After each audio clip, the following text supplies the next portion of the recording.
آپ کی عقل خود حیران رہ جائے گی کہ یہ آپس میں بات کیسے کرتے ہیں، یہ کھاتے کیسے ہیں، یہ رہتے کیسے ہیں، وغیرہ وغیرہ۔ اللہ تعالیٰ نے محکمہ موسمیات سے بھی 23 سینسر ان کیڑیوں کے اندر رکھا ہوا ہے، لیکن جو لوگ اللہ تعالیٰ کا انکار کرتے ہیں وہ یہ تو مانتے ہیں کہ اللہ تعالیٰ نے یہ فرمایا، لیکن اس کو پوری تحقیق کرنے کے بعد مانتے ہیں۔ لیکن جن کی آنکھوں کے آگے، جن کے دلوں کے آگے پردہ ہے، ان کے سامنے سب کچھ ہوتا ہوا بھی کچھ نظر نہیں آئے گا۔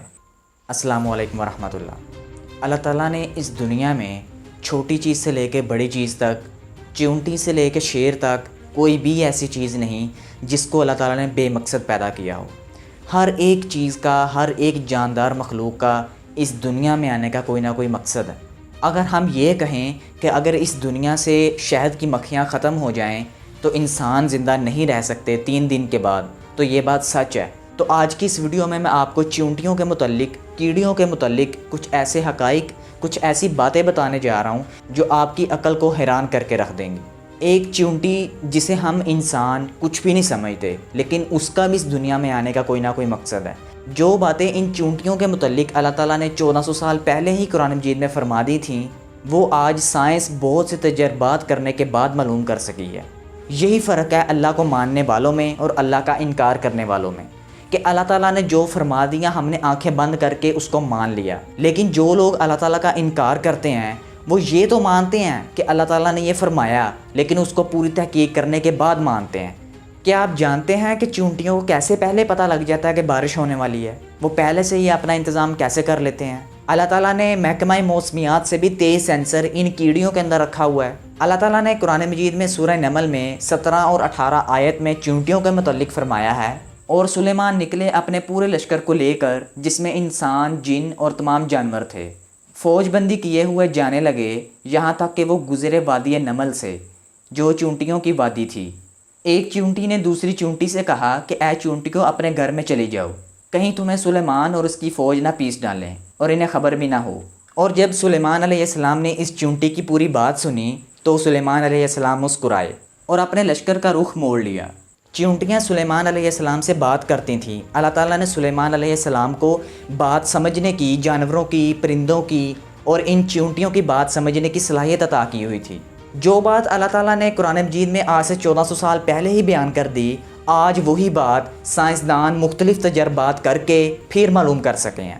سائنس اس نتیجے پر پہنچی ہے کہ چیونٹیاں ایک ایسا زبردست معاشی نظام رکھتی ہیں کہ آپ اگر ان کے بارے میں جاننے کی کوشش کریں گے تو آپ کی عقل خود حیران رہ جائے گی کہ یہ آپس میں بات کیسے کرتے ہیں، یہ کھاتے کیسے ہیں، یہ رہتے کیسے ہیں، وغیرہ وغیرہ۔ سائنس نے بتایا کہ چیونٹیاں آپس میں بات نہیں کرتی، بلکہ یہ ایک دوسرے کو ڈیٹا ٹرانسفر کرتی ہیں، اور یہ جو ڈیٹا ہے اصل میں ایک چیونٹی اپنے منہ سے ایک مادہ نکالتی ہے اور دوسری چیونٹی کے منہ پر چپکا دیتی ہے۔ اور یہ جو چپکانے کا عمل ہے یہ کب ہوتا ہے؟ آپ نے اکثر دیکھا ہوگا کہ چیونٹیاں چلتے چلتے رک جاتی ہیں۔ آپ نے اکثر دیکھا ہوگا کہ چیونٹیاں چلتے چلتے جب ایک دوسرے کے ساتھ ٹکراتی ہیں تو 1 سیکنڈ کے لیے رکتی ہیں اور پھر اپنا اپنا راستہ لے لیتی ہیں۔ اور جب وہ 1 سیکنڈ کے لیے رکتی ہیں تو پہلی چیونٹی اپنے منہ سے جو مادہ نکالتی ہے وہ دوسری چیونٹی کے منہ پر لگا دیتی ہے، اور وہ جو دوسری چیونٹی ہوتی ہے اس مادے کے ذریعے اس پیغام کو سمجھ لیتی ہے جو وہ دینا چاہتی ہے۔ اب آئیے ذرا یہ جاننے کی کوشش کرتے ہیں کہ چیونٹیوں کو کیسے پہلے پتہ لگ جاتا ہے کہ بارش ہونے والی ہے۔ اللہ تعالیٰ نے چیونٹیوں کے اندر ایک ایسا تیز سینسر رکھا ہے جو ان کو محسوس کرواتا ہے کہ جب ہوا کے اندر نمی کی مقدار زیادہ ہوتی ہے تو ان کو فوراً پتہ لگ جاتا ہے کہ ہوا کے اندر نمی کی مقدار زیادہ ہو رہی ہے، تو اس کا مطلب اب بارش ہونے والی ہے۔ آپ نے اکثر دیکھا ہوگا کہ چیونٹیاں بارش سے پہلے اپنے ہی گھر سے مٹی نکالتی ہیں، اور مٹی نکال کر اپنے گھر کے ارد گرد پہاڑوں جیسی ڈیریاں بنا لیتی ہیں، اور وہ پہاڑ اس لیے بناتی ہیں کہ جب بارش ہو تو ان کے گھر کو کوئی نقصان نہ ہو، اور اسی طرح بارش ہونے سے پہلے وہ کھانے پینے کا انتظام پہلے ہی کر لیتی ہیں۔ اگر آپ دور حاضر کی بھی اس کے متعلق مثال دیکھیں تو محکمہ موسمیات والوں کو بھی اس چیز کی گارنٹی نہیں ہوتی کہ کب کس وقت بارش ہو جائے۔ وہ بھی ایک اندازہ ہی پیش کرتے ہیں کہ اس دن اس وقت بارش ہو سکتی ہے، لیکن چیونٹیاں اتنی چھوٹی مخلوق، اللہ تعالیٰ نے ان کے اندر ایسا تیز سینسر رکھا ہوا ہے کہ ان کو اس چیز کی ایشورٹی ہو جاتی ہے کہ اب بارش ہونے والی ہے، اپنا انتظام کر لو۔ تاریخ گواہ ہے، جس قوم نے قرآن مجید پر غور کیا اللہ تعالیٰ نے ان کو اس پوری دنیا میں عزت دی، اور تاریخ گواہ ہے جس قوم نے قرآن کو پیٹھ پیچھے رکھا اللہ تعالیٰ نے ان کو دنیا میں بھی برباد کیا اور آخرت میں بھی ان کے لیے ذلت کا ٹھکانہ ہے۔ اس میں کوئی شک نہیں کہ یہ قرآن پوری انسانیت کے لیے، پوری دنیا کے لیے رہنمائی کا ذریعہ ہے۔ ایک غیر مسلم بھی اس کو پڑھ سکتا ہے، ایک غیر مسلم بھی اس کو سمجھ سکتا ہے، مسلمان بھی اس کو پڑھ سکتا ہے، مسلمان بھی اس کو سمجھ سکتا ہے۔ لیکن چاہیے تو یہ تھا کہ یہ مین مسلمانوں کے لیے اترا ہے تو مسلمان اس کے اوپر غور و فکر کریں۔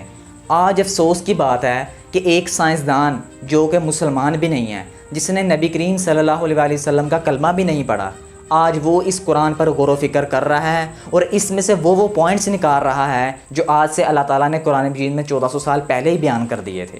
آج بھی اگر ہم قرآن پاک کے اوپر غور و فکر کریں تو ہم ایسی دریافتیں، ایسی انوینشنز کر سکتے ہیں کہ پوری دنیا تو کیا، یہ پوری کائنات حیران رہ جائے۔ اللہ تعالیٰ نے قرآن مجید میں فرمایا کہ اس پوری کائنات میں عقل والوں کے لیے نشانیاں ہیں۔ جو لوگ عقل اور شعور رکھتے ہیں ان کو اس کائنات سے کروڑوں اربوں نشانیاں مل جائیں گی، لیکن جن کی آنکھوں کے آگے، جن کے دلوں کے آگے پردہ ہے، ان کے سامنے سب کچھ ہوتا ہوا بھی کچھ نظر نہیں آئے گا۔